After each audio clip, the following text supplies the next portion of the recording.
Tuhan bersamamu. Inilah Injil suci Yesus Kristus menurut Matius, bab 9, ayat 1 sampai dengan ayat 8. Sesudah itu naiklah Yesus ke dalam perahu, lalu menyeberang. Kemudian sampailah ia ke kotanya sendiri. Maka dibawa oranglah kepadanya seorang lumpuh yang terbaring di tempat tidurnya. Ketika Yesus melihat iman mereka, berkatalah ia kepada orang lumpuh itu, "Percayalah, hai anakku, dosamu sudah diampuni." Maka berkatalah beberapa orang ahli Taurat dalam hatinya, "Ia menghujat Allah." Tetapi Yesus mengetahui pikiran mereka, lalu berkata, "Mengapa kamu memikirkan hal-hal yang jahat di dalam hatimu? Manakah lebih mudah, mengatakan dosamu sudah diampuni, atau mengatakan bangunlah dan berjalanlah?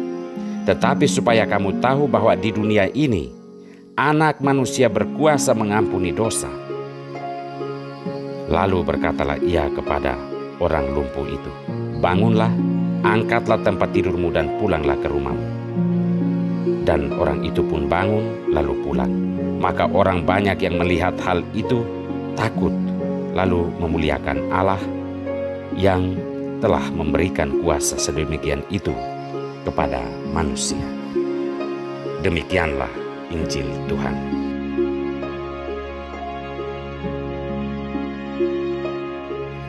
Kemana engkau membawa sesamamu?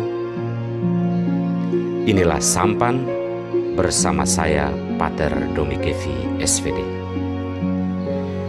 Bapak, Ibu, saudara-saudariku yang terkasih, dimanapun Anda berada, di samping kiri dan kanan, di depan dan di belakang kita, hidup orang lain. Kita hidup bersama dengan mereka sebagai saudara dan saudari, entah ada hubungan darah, entah tidak, karena setiap orang adalah sesama manusia. Tuhan menempatkan mereka di sekitar kita, tentu ada maksudnya, bahwa setidak-tidaknya kita bisa saling membawa berkat satu terhadap yang lain.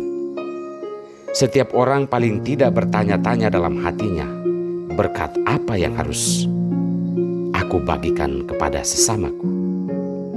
Jika pertanyaan ini selalu ada dalam hati kita setiap hari, maka yakinlah bahwa kehidupan bersama sebagai saudara dan saudari akan damai dan akan ada kebahagiaan.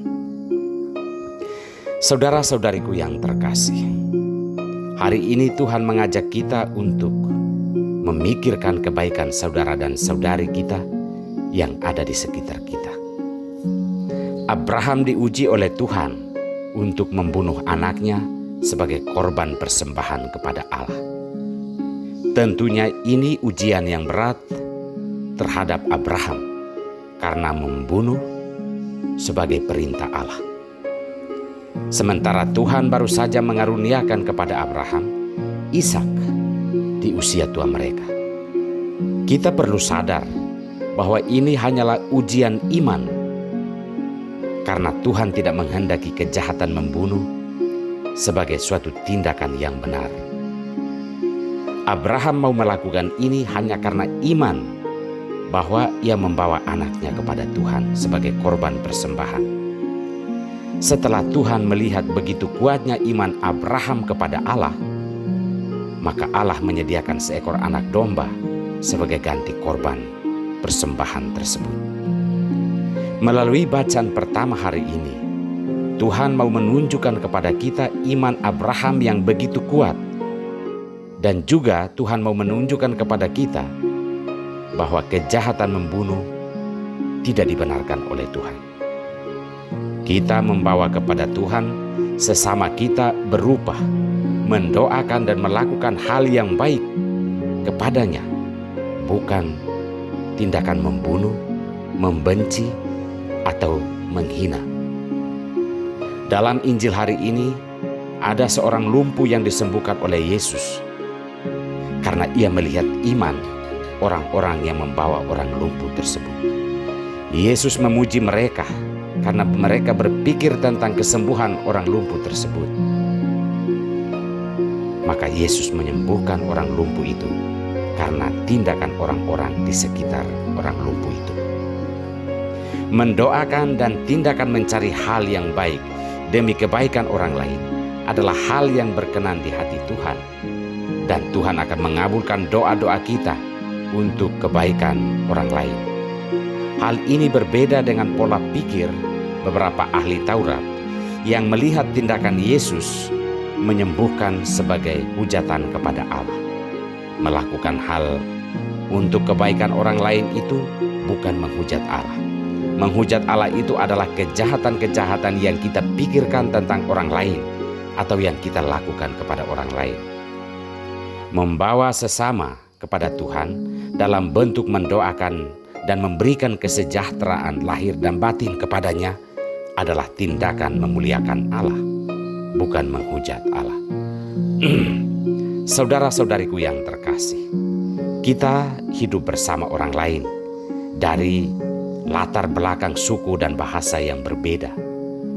Tuhan mengajak kita untuk memberi makna yang mendalam terhadap kebersamaan kita dengan orang lain, yaitu saling memikirkan dan melakukan hal yang terbaik terjadi atas sesama kita. Jika kita melakukan dan mendoakan hal yang baik bagi sesama, itu berarti kita sedang membawa sesama kita kepada Tuhan, yaitu kebaikannya, kesembuhannya, keselamatannya, dan juga keberhasilannya. Semoga kita menjauhkan segala hal yang jahat di dalam hati kita terhadap sesama kita.